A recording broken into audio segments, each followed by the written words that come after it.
वेळी आम्हाला बऱ्याच लोकांचा नेहमी मेसेज येतात की तुम्ही तर तुमच्याकडे शेती आहे, तुम्ही मोठ्या प्रमाणात शेती करता, पण आमच्याकडे जागाच नाही आहे झाडं लावायला किंवा भाजी उगवायला.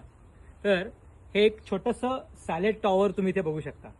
ह्याचा जर तुम्ही बेस बघितलात तर साधारण 1.5 फूट बाय 1.5 फूटच्या आतमध्ये हे टॉवर तुमचं उभं राहू शकतं. तुमच्याकडे छोटी बाल्कनी असेल, छोटंसं टेरेस असेल तरी तुम्ही ह्याच्यामध्ये हा टॉवर उभा करू शकता. आता पाऊस थांबला आहे आणि हळूहळू थंडी सुरू होतीये आणि थंडीचा सीझन म्हणजे आपला सॅलेड्सचा सीझन. तुम्ही बघाल तर हे आता आपण हे सगळे सॅलेड्स इथे आपण नर्सरीतनं आणलेले आहेत. सॅलेड्स आईसबर्ग आहे, रॉकेट आहे, पॉकचॉय आहे, केल आहे, लोलारोसा आहेत. सो असे 5 ते 6 प्रकारचे सॅलेड्स आपण ह्या सॅलेड टॉवरमध्ये लावू शकतो.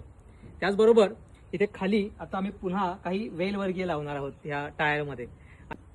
आता दुसरी गोष्ट की हे जे सॅलेड टॉवर आहे त्याच्या मधला जो मीडियम आहे हा आहे माती आणि कोकोपीट.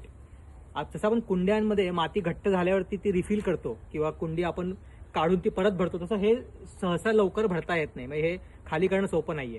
त्याकरता आपण ह्याच्यामध्ये कमीत कमी माती आणि जास्तीत जास्त हे कोकोपीट आणि हे कंपोस्ट आपल्या गाईच्या शेणाचं कंपोस्ट हे वापरून आपण याचा मीडियम तयार करतोय.